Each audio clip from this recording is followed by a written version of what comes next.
Hi, I'm Cy, and today I'm excited to be reviewing my brand new Mac Mini M2, and this is the base model, but I did add 8 gigabytes of RAM to the memory. When you're looking at the base model, which is 256 gigabytes SSD space and 8 gigabytes of RAM memory, when you're considering if you should upgrade something, based upon all of the reviews I've watched and all the research that I've done, I'd say if you have to choose between upgrading your hard drive space or your RAM memory, I would definitely upgrade the RAM memory, and that's what I did. What I'm really excited about is how I'm going to set this Mac Mini M2 up, which I'm going to show you. For example, I'm going to be using an external hard drive for my extra hard drive space, and that's going to be a 2 terabyte hard drive. The particular SSD hard drive that I'm using is a gaming SSD by Western Digital, and it is the 2 terabyte SN770 NVMe SSD. I'm going to be using this ACASIS 40 gigabyte per second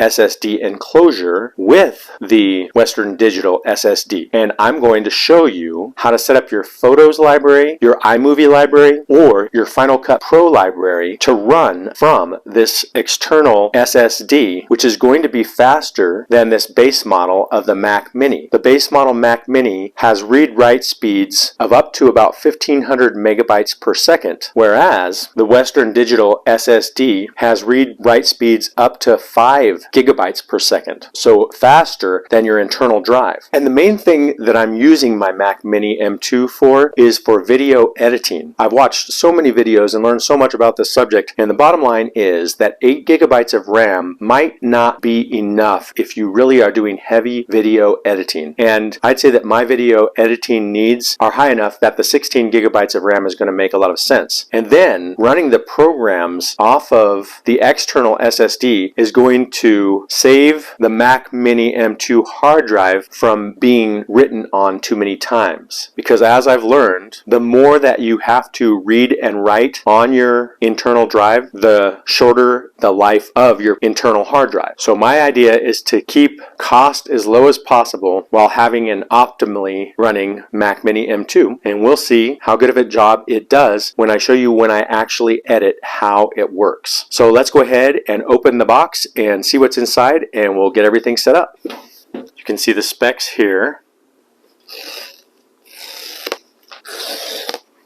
Woo, there it is, all pretty looking. All right, and you can pretty much see everything that it comes with here. Here's our power adapter, and I'm guessing here is everything we need to know about our Mac Mini. You can see what kinds of ports it comes with. Go ahead and unwrap it and give you an up close here in the top, and it looks like we've got our ports covered up on the back here. Let's go ahead and take this off. You can see this is where our power adapter plugs in here. We've got an Ethernet connection, got our 2 Thunderbolt ports, an HDMI port, we've got our 2 USB ports, and a headphone jack here, and our power button here. So we are going to go ahead and get this all plugged in and connected to our computer monitor, and we'll go through the setup and do some tests and show you how to maximize your storage space. First, we're going to connect our Mac Mini to our monitor, and then we're going to connect both our monitor and our Mac Mini to a power supply and go from there.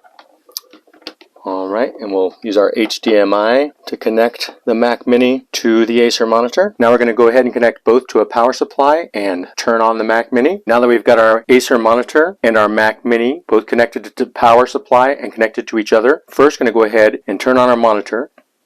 We'll go ahead and turn on our Mac Mini too. You can see that our power on our Mac Mini is right here. Turn that on.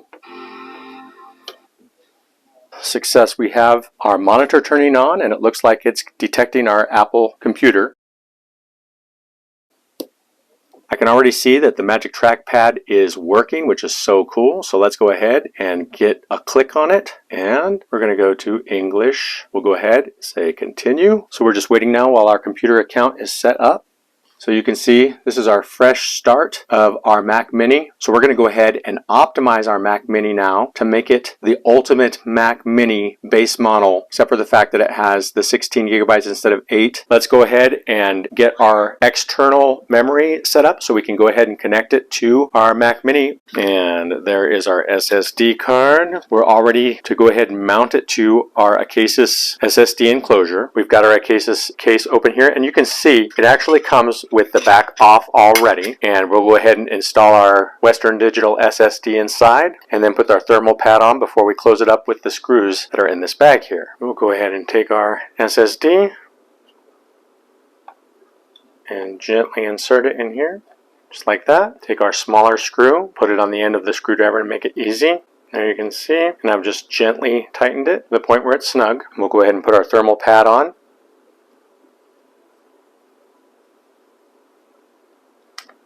And then we'll go ahead and put our case cover back on. And we'll just screw them in until it's snug. Now we're going to go ahead and connect it directly to our Mac through a Thunderbolt port. Now that it's connected, we're going to go ahead and find it. And this is perfectly normal. You can see it says the disk you attached was not readable by this computer. So we are going to go ahead and ignore that and put initialize. You can see that it has detected our SN770, which is inside the ACASIS, which is awesome. We are going to go ahead and erase the disk. We're going to leave this at the default, and we're going to make sure this says APFS, which if you're using another type of computer, you might want to use exFAT because that is compatible with both PC and Mac. But if you're just using an Apple computer and you want it to be an optimal file storage for Apple, then use the APFS. And I'm just going to give this a name, and we'll erase. And we'll say done. And we'll go to our external SSD. And you can see that we have 2 terabytes free. So our external SSD is where we're going to be putting our Photos libraries, our iMovie libraries, and our Final Cut Pro libraries so that we can optimize our machine, and I'll show you how to do that right away. And so you can see here, I went to our movies, and you can see that you get it through your user. So find your user, and then you go to movies, and you won't see these here, the iMovie library and the iMovie theater, if you've never opened up iMovie. So if it's your first time and you don't see these here, then you go ahead and double click on your iMovie and it'll open up, and then you'll see these 2 files appear here. And so you can see here, I have the external storage, which is our SSD enclosure with the SSD inside. And I have created a folder for iMovie. It's currently empty, but we're going to go ahead and open it up. And it's called iMovie External. You see it's empty. So we're going to go over here to our movies, and we're going to highlight them both. While they're highlighted, say Command C. Now I've got them copied, and I'm going to go over to my external storage where I've created the new folder, and I'm going to say Command V. And now I've copied them there. Now if you have a large iMovie file, meaning you already have movies on it, then you'll want to be more careful than when I'm going to be doing this. But it's basically the same process. You're copying your iMovie libraries over to your external hard drive. So now that I've copied the iMovie library file and the iMovie theater file over to my external drive, I'm just going to delete the iMovie library. And so I'm going to go ahead and put that in the trash. And now I'm going to train iMovie to recognize the external files. So I'm going to go ahead and rename them so it's clear that there is an external file. I'm just going to say external.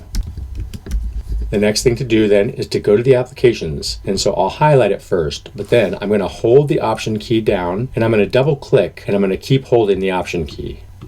So I've double clicked. Now you can see I want to use my iMovie library, which is the external library. So I'm going to go ahead, click on it, and I'm going to choose. And now iMovie should be trained to open up to our external drive. So I'll go ahead now, and I'll just say quit iMovie. Now I'm going to go back to my applications. I'll open up a new window, go back to my applications, double click iMovie, and it should open up to this external library here. So I'm going to go ahead and do that.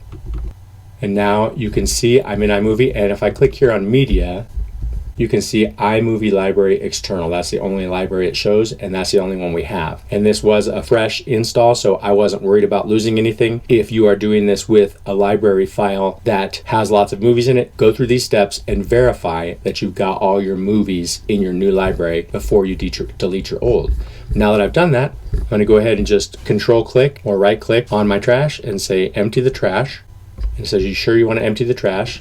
Yes. You can see there's nothing in my trash, and we can go back to the Finder windows, and you can see there is no iMovie library inside of my movies anymore. I'm working completely off the external iMovie library. So for now, we'll go ahead and close iMovie, and we're going to do a similar thing with photos. You can see here, I'm in my pictures. That is where your iPhoto library will be, but I'll show you another way to find it in case you don't find it easy from your desktop. So for example, under my user, in pictures, this is what we're looking at, and we're going to copy this to an external drive, which is this drive right here. You can see I created this folder, so I'm just going to open it up here, and that is where we're going to copy our file. But first, we're going to go ahead and open up Photos, and if it's not here, you can find it in your applications. I'm just going to double click it. This is the first time ever opening it, and we're going to make sure a couple of things are set up right, and this might be especially important for you if you already have photos in your library, which I don't.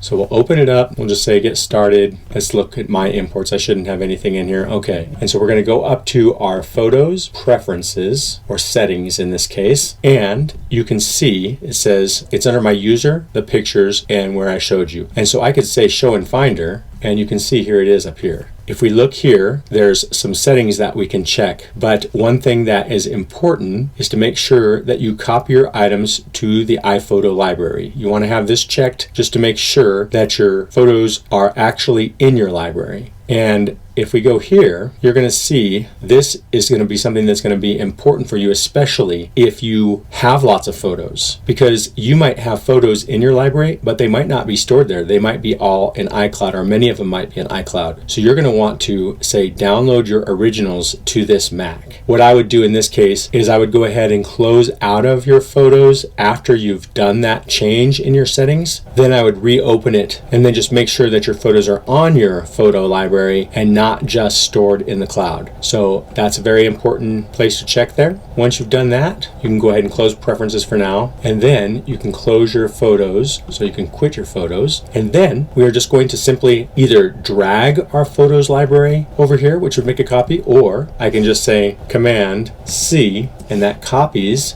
and I'll put my mouse and click on my external photos place, and I'm going to say Command and V. So now we've got it copied. So now we have our full iPhotos library into our external drive. And if you have a large iPhoto library, it could take a lot longer. So make sure you've waited and it's completely copied over. But next thing we're going to do is we're going to train the Photos library to open up to our external disk. And so what I'm going to do, you're going to leave this Photos library the same. You want to keep that the same. But after library, I'm just going to write external. You see that .photos library is still there, but now I have the Photos library external, so I know which one is which. And the next thing we're going to do is we are going to go ahead and move this to the trash. And there's a couple of ways you can do it, but I could just say move to trash. You see it's not in our pictures folder anymore. But the next thing I want to do, I'm not going to delete this yet. I'm going to make sure everything's copied properly. And how I'm going to do that is I'm going to go to my Photos app, whether it be here or inside the applications, and I'm going to hold down the Option key. And while holding it down and keeping it held down, I'll double click. And you see now I've had it open here, and it's asking me where I would like to open my library. And so I'm going to say Photos Library External right here. And I'm going to choose that library, and it's going to open, and you'll see basically it's the same library as before because I copied it, has nothing in it. And if we go to our Preferences now, which is settings on this new computer, and you can see here external, Photos external, and it says Photos Library External. Now our Mac should understand that that's what we want to open by default. So I shouldn't have to use the Option key next time, but let's go ahead and see if it worked. I'm going to close Photos down, quit Photos. And so I'm going to go ahead and empty the trash, and I'll say yes. And now I'm going to double click on Photos without the Option key, and it should open up to my external drive.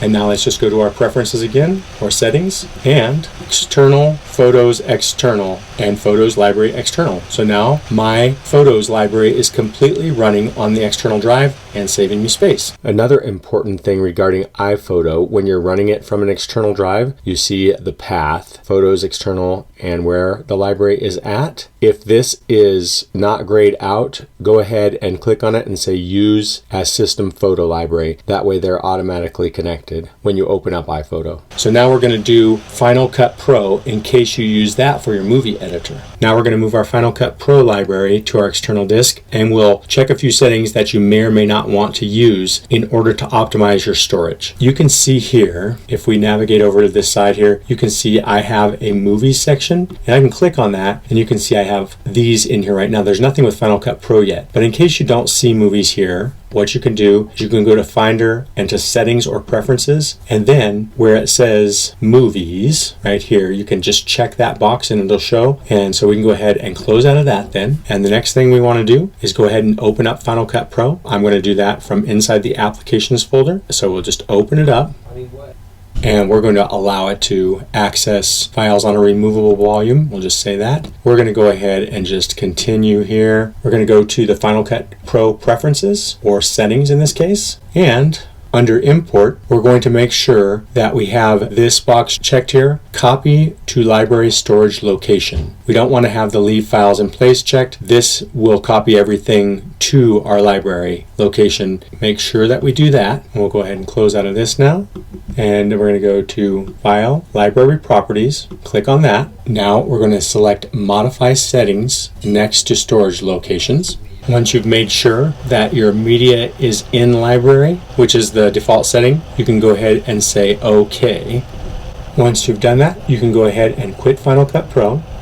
Now you can see that this new file has been added to my Movies folder now that I've opened up Final Cut Pro, and that is the Final Cut Pro library. So it's currently untitled, but I'm just going to go ahead and name it Final Cut Pro.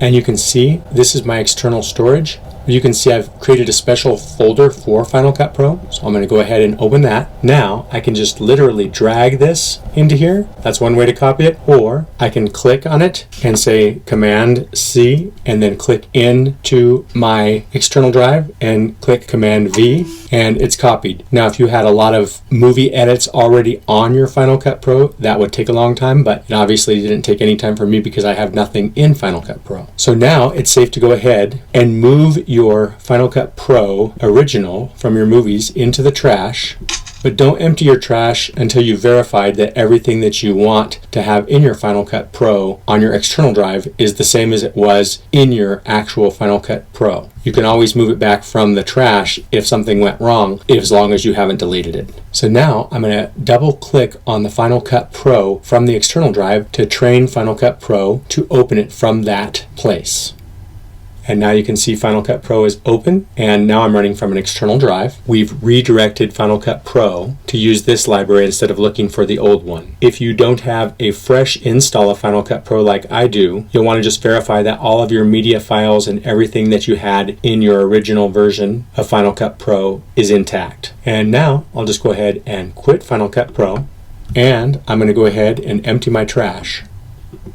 And now you see there is no Final Cut Pro in Movies. It's only in the external drive. But now I can open Final Cut Pro from the applications, and it should open up to my external drive. And there you have it. Now we're good to go, and we're running Final Cut Pro from our external disk, saving ourselves space on our internal hard drive. Next, we're going to go ahead and look at a few settings and things you can do when you're using Final Cut Pro to save yourself space on your external disk as you start to edit videos and you start to collect more files. You can also regain space that you've already lost from videos that you've made and edited in the past. So the first thing we're going to do is we're going to go into the Final Cut Pro Preferences or Settings. Under Playback, you can see that there is something called Background Rendering, and you can turn that off, and this Create Optimized Media for Multicam Clips, you can also turn that off. Now both of these have to do with how your playback works during editing. So for example, background render is being done constantly, and it's rendering files while you're making your videos so that playback is smoother and you can see transitions and other effects better. And so you can decide whether you want to keep that on or not, but it will create a lot of these files that are going to take up a lot of space on your disk. disk. And then the create optimized media for multicam clips. This is something that I have never used before, but from what I understand, if you don't know why you need it on, then you don't need it on. So I'm going to go ahead and just have both of these unchecked. However, if you want to go ahead and leave these on, you can later on delete these files, or if you have a large library already, you can delete these render files and these optimized media without messing up your edit jobs. And so what you would do, close this here.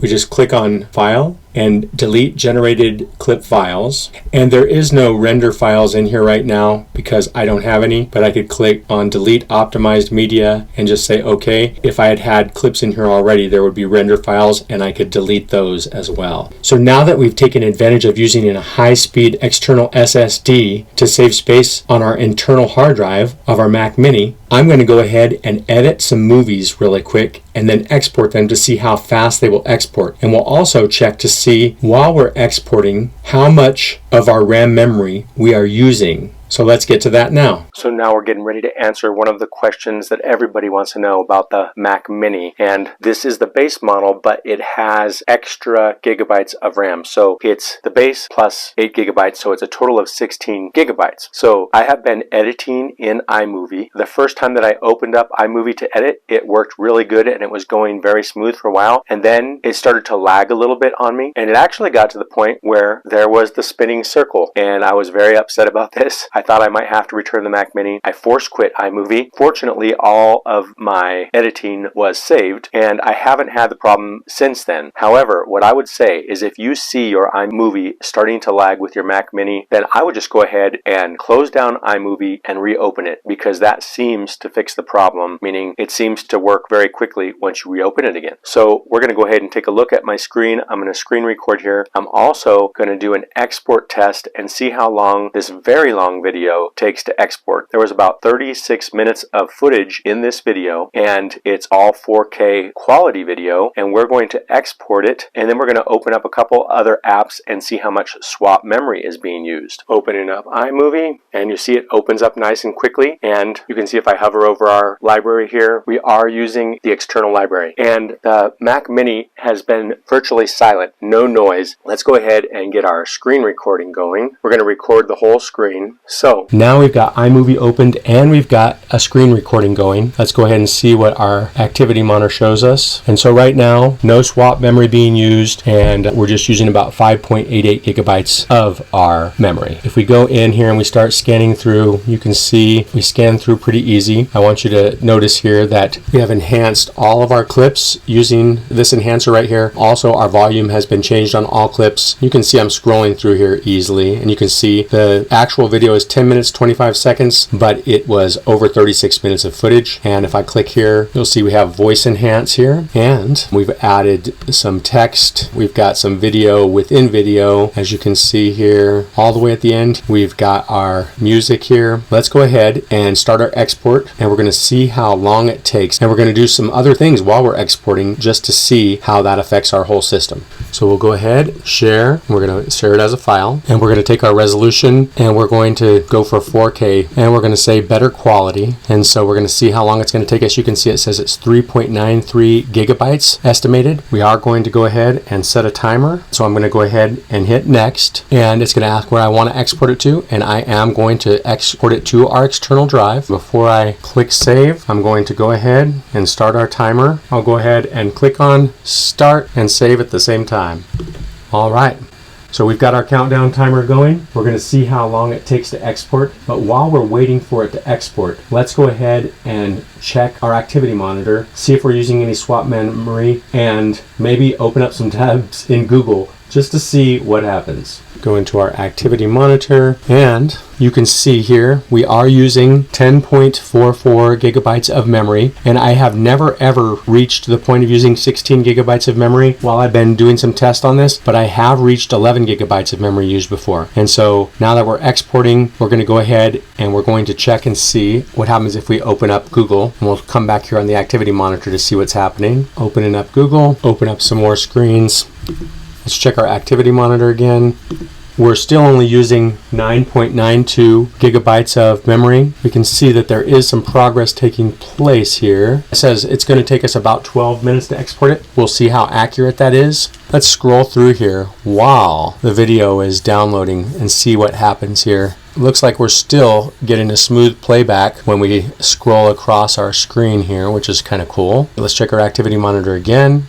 And we are up to 11.34 gigabytes of memory. No swap memory being used so far, which is good. I'm just going to go ahead and check back in a few with you when we're getting closer to the download being completed. We are up to 12.79 gigabytes of memory being used out of 16. So you can see that if you're doing any kind of editing in iMovie at all that has high resolution video, I think that you must have a minimum of the 16 gigabytes of RAM. It's also very good to know using our ACASIS SSD enclosure with our Western Digital SSD is saving rewrite space on our main hard drive. All right, going ahead and saying stop here. Looks like we're exported. So 22 minutes, 36 seconds approximately to export our movie from iMovie with our screen recorder playing, with iMovie open, with the activity monitor open, with Google Tabs open. I can say that I am happy with how fast it did that export, especially considering the amount of footage that was in it, the fact that it was 4K, and how this is going to save me a ton of time not having to wait for my MacBook Pro. So the video that I exported, I re-exported that video with a couple of small edits at a higher quality, and that second export with all the other apps closed only took about 5 minutes. So that was a great thing to see, that I could possibly be getting much faster exports if I don't have other applications opened. One way or another, I'm still happy with the original export at the time that it was. It's a big improvement from my old MacBook Pro, but thought it was cool that this second export was quicker. So let's go ahead and sum things up regarding our Mac Mini. As you saw, when we exported from iMovie to our external SSD, the speed was pretty good. And keep in mind, we were also editing in iMovie from our external SSD. And of course, we moved our libraries of Final Cut Pro and iPhoto to our external SSD so we can save space on the internal drive of our Mac Mini. So what's my conclusion about the Mac Mini M2 after putting it to the test? Well, I really like it a lot. For basic everyday tasks, it seems to be pretty fast